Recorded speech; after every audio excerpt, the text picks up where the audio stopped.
Oi, gente, tudo bem com vocês? Começando mais um vídeo aqui pro nosso canal. Hoje é dia de portal 6 do 6. E assim como eu vim trazer um conselho, um direcionamento para esse dia, né? Estou aqui com o meu deck da espiritualidade. Gente, é muito maravilhoso. Esse deck, eles são conselhos espirituais mesmo. E a gente vai fazer, então, uma leitura aqui da carta que sair. E já ativa essa energia dentro de você. Tem um vídeo aqui no canal que eu postei há uns anos atrás que fala sobre a técnica de lei da atração 369. E hoje a gente tá num portal que exatamente dá essa numerologia. 369, né? 669. 9 porque 2025 é o ano 9, tá bom? Então a gente tem esse portal, ele tá sendo gerado energias diferentes, energias de construção, energias de poder, de vantagens aí para a gente conseguir atingir as nossas metas e objetivos. E eu sempre, estudando lei da atração, eu percebo que os maiores portais se dão no mês 3, se eu não me engano, no mês 6 e no mês 9. São portais muito grandes de manifestação. Então esse é um chamado para você, para manifestar aí o que você deseja, aquilo que você tem dentro de você de melhor, para que isso se multiplique na sua vida e traga aí ótimos resultados, tá bom? Eu tô com um pouquinho de dor de garganta, então desculpa aí a minha voz meio rouca. Gente, eu passo o dia todo falando, né? O dia inteiro atendendo. Então, às vezes acontece que a minha voz ela fica mais rouca. Mas vamos lá, hoje vamos tirar aqui 3 cartas para esse dia, para esse momento. Já se inscreva no canal se você ainda não for inscrito. E prazer, sayonara, gravo vídeos aqui tanto de leituras de cartas com tarô e baralho cigano e também, né, vídeos sobre espiritualidade, que é uma coisa muito boa e que nesse ano eu quero trazer mais sobre pautas espirituais aqui no nosso canal. Vamos lá então, deixa eu cortar aqui na mesa. Primeira carta que vem para nós hoje, nesse portal, olhar positivo. Olha que carta maravilhosa, gente. Olha a beleza dessa carta. Vem trazendo para nós essa ideia de olhar positivamente para toda a nossa vida. Porque é uma coisa que eu falei no vídeo que eu acabei de gravar lá para a Rede Vizinha. Uma coisa que a gente tem desde criança, que a gente nasce, principalmente aqui no Brasil, vou falar Brasil porque eu nasci aqui, né? A gente tem muito aquela questão de aprender a nascer no pouco e merecer pouco, sabe? Não digo no sentido apenas financeiro, com as dificuldades da nossa família, dos nossos pais que a gente vê e que lá um ou outro consegue ter uma vida maravilhosa, né?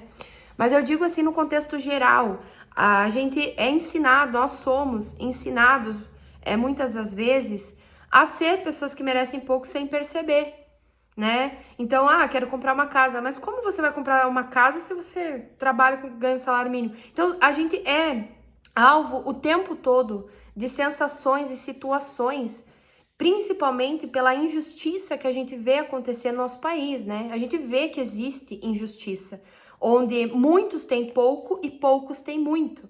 Então ali já começa os nossos valores éticos e morais lá desde a nossa infância, de compreender que a nossa vida talvez ela tenha limite.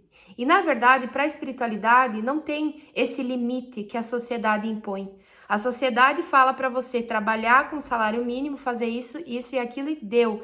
A espiritualidade, ela te liberta para você ser o que você veio para ser. Então, desde quesitos profissionais, desde quesitos éticos, espirituais e até mesmo emocionais. A gente pode mais, a gente tem essa convicção. E olhar positivo entra dentro disso. Da gente não se submeter ao redor, ao limite que a sociedade nos impõe, e sim a toda aquela questão dentro de nós que tá para nascer, que tá para surgir. Então, esse portal ele vai fazer um convite para você exatamente refletir sobre isso.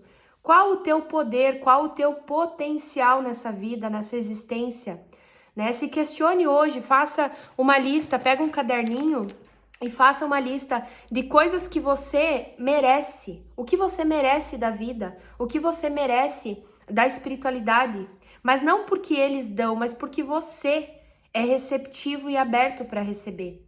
Então, o merecimento dentro de nós, ele se dá ao fato de nós olharmos positivamente para a nossa vida. Porque ao longo de toda a nossa vida, se a gente colocasse na balança, Parte da nossa vida até aqui, a gente olhou mais negativo do que positivo. E quando a gente muda essa realidade, a gente passa do negativo para o positivo, as coisas começam a melhorar. E com a melhoria vem o potencial. E você cada dia mais, pouco a pouco, vai compreendendo que você tem mais potencial do que você imaginava. E isso acontece com pessoas que chegaram lá, que atingiram suas metas. E tem muitas pessoas que falam, eu não sou contra, mas tem muitas pessoas que julgam, pessoas que ganham muito dinheiro ou que têm muito dinheiro. Mas vocês já pararam para se perguntar o quanto ela acreditou nela? Desculpa que eu bati no tripé. O quanto essa pessoa que tem muito, ela acreditou no potencial dela para chegar até lá? E eu não tô falando daquelas pessoas que construíram uma escalada já pronta, né? Ah, família, herança. Eu digo no sentido de... Sabe aquelas pessoas que acreditaram no potencial, começaram do zero e chegaram lá? Se aquela pessoa acreditou no potencial dela, você também pode. Você também é filho do mesmo Deus. E isso me traz muito o dono daquelas lojas Ravan. Não sei se vocês conhecem, tá? Eu vi um vídeo dele, gente, e eu, assim, me senti muito emocionada com o que ele falou. Porque o repórter pergunta pra ele, né? O cara que tá entrevistando pergunta pra ele: quanto você tinha quando começou sua empresa? Não tinha nada, eu só tinha vontade. Ele responde exatamente isso: eu não tinha nada, eu só tinha vontade. E aí o repórter ainda continua, né? Faz essa entrevista e pergunta: de quanto para quanto você chegou? A gente tá falando em valores de dinheiro, tá, gente? Mas eu digo no potencial. Enxergar o teu potencial dentro de ti, assim como ele, que eu tô dando exemplo, enxergou nele. E hoje ele é uma das pessoas mais, acho que bilionárias do Brasil, não sei. Mas não em termos de dinheiro. Eu digo tanto que esse homem dentro dele cresceu, começando do zero. Então, se ele conseguiu, a gente também consegue. Pela questão do olhar positivo, pela questão da tua credibilidade, pela questão da tua humildade dentro de si. Não de querer, mas de saber que tem potencial para ter. Olha que legal, gente. Nossa, eu tive que tocar nesse assunto desse senhor, né, do dono da Ravan, porque, gente, a história dele é muito, muito bonita, tá? Vamos para a próxima carta, para não estender tanto, né? Mas, assim, é importante. Propósito de vida. Para que você veio? Por que você está aqui? Você está aqui só para construir uma família, só para trabalhar, construir uma família, voltar para essa casa todos os dias? Ou você tem um propósito de vida? Algo que pode te levar além daquilo que você conhece como comum. Então, outro direcionamento, outro conselho aqui maravilhoso. Qual é o teu propósito? Você já se perguntou para que você veio? Gente, eu sou nova, eu tenho 26 anos, mas eu demorei bastante para entender o meu propósito. Eu entendi o meu propósito com meus 22 anos. Se eu não me engano, 22 anos, quando eu entendi o meu propósito. E desde lá até aqui não foi fácil, mas eu entendi o meu potencial e hoje eu construo a minha vida, né? Graças a Deus. Então, o propósito de vida é isso, é você entender para que você está aqui. Você não está aqui apenas para ser um ser humano. Você já se questionou sobre isso? Que desde que a gente nasce, a gente é sujeito àquela mesma rotina. Nasceu, cresceu, teve a infância, teve pai e mãe, teve aquela situação, tem outras pessoas que teve outras vidas. Então você fica pensando assim, cara, olha a vida de todo mundo, né? Cada pessoa tá aqui. A gente parece muitas vezes marionetes. Se a gente não para ver que propósito que eu tenho aqui, a gente parece marionete vivendo uma rotina do dia a dia. E quando vê, passou a vida, a gente foi meras marionetes brincando em casinha ou... Só que você já parou para pensar no teu propósito de vida? Esse sim é o que importa, né? O que você veio fazer aqui? Quem você veio ser? Para quem você veio servir e ajudar? Né? Porque propósito, gente, sempre vai ser algo para o bem em conjunto. Propósito não é para mim, entendeu? Mesma coisa do dono da Ravan que eu tava falando. Ele tem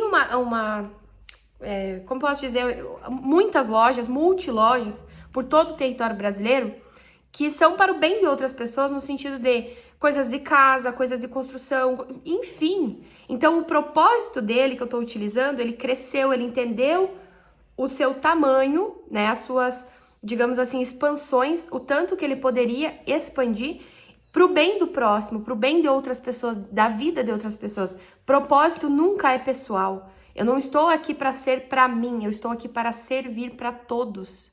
Então, eu vou dizer assim, Einstein, Nikola Tesla, todos esses grandes inventores, essas grandes pessoas que cruzaram no planeta, foram pessoas que entenderam o seu potencial e o seu propósito. E elas não fizeram para se engrandecer. Assim como a gente vê governo, né? Vamos falar um pouquinho do governo. O governo se engrandece, entendeu? Não tá nem aí pro povo, se o povo tá passando fome. Isso não é propósito, né? Isso é elite, isso é a cadeia alimentar da população, né? Então, questões assim que eu digo, governo, política, essas coisas, é mais porque precisa ter para organizar ou colocar em ordem o país. Mas eu digo em questões sociais, o que o governo faz em prol de todos? É maior do que o que ele faz em prol de si mesmo? Aí que entra a questão, a diferença de você ter por ter para você, para o seu ganho, e a diferença de você obter para ter propósito, para viver um propósito, ajudar outras pessoas e viver na sociedade de forma honesta. Interessante isso, né?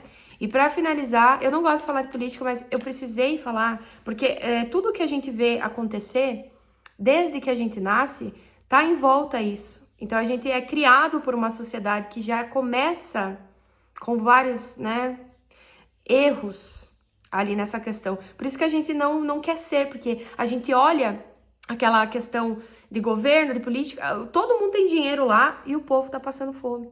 Só que você pode muito bem sair do seu lugar e viver esse propósito e ser uma pessoa diferente. Ser uma pessoa que se destaca, assim como o cara da Havan, o cara que criou a tecnologia, né? Olha só que legal. E nos estudos de espiritualidade, a gente estuda a consciência dessas pessoas, né? Einstein, por exemplo, contribuiu muito, foi muito perseguido, mas contribuiu muito para tudo que a gente sabe hoje, né? E para finalizar aqui, então, refúgio noturno, ó.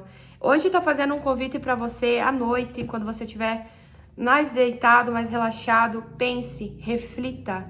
Quem você veio ser aqui? O que você veio fazer aqui? Será que atrás dessa tela aqui não tem uma pessoa que vai mudar o mundo, que vai revolucionar a vida de muitas pessoas? Talvez não mudar o mundo, porque o mundo é gigante, né?